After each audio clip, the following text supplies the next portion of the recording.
ఆరోగ్యానికి ఎంతో మేలు చేసే శనగల తాలింపు ఈజీ అండ్ టేస్టీ ప్రాసెస్లో చూపించబోతున్నాను.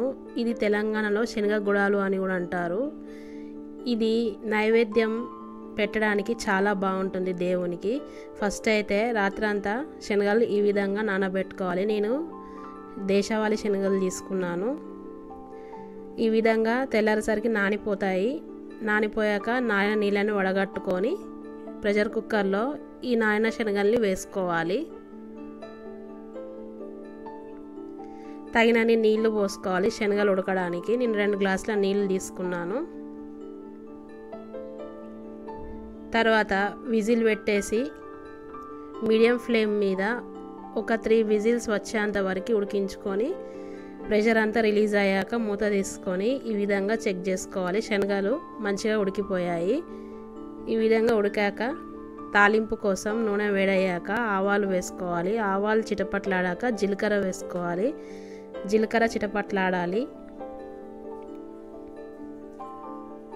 తర్వాత పచ్చిమిర్చి కరివేపాకు వేసుకోవాలి. పచ్చిమిర్చి చిన్నగా కట్ చేసి వేసుకున్నాను. తర్వాత ఎండుమిర్చి వేసుకోవాలి.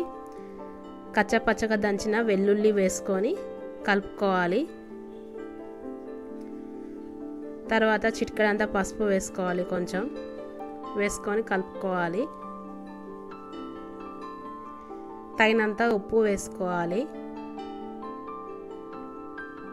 ఉప్పు వేసుకొని ఉడికించుకున్న శనగల్ని పోపులోకి వేసుకోవాలి. వేసుకొని కలుపుకోవాలి. పోపు అంతా పట్టే విధంగా కలుపుకొని ఒక 2 నుండి 5 నిమిషాలు మీడియం ఫ్లేమ్ మీద ఉండనిచ్చి తర్వాత స్టవ్ ఆఫ్ చేసేసుకోవాలి. అంతే, ఎంతో సింపుల్గా శనగల తాలింపు తయారైపోయింది.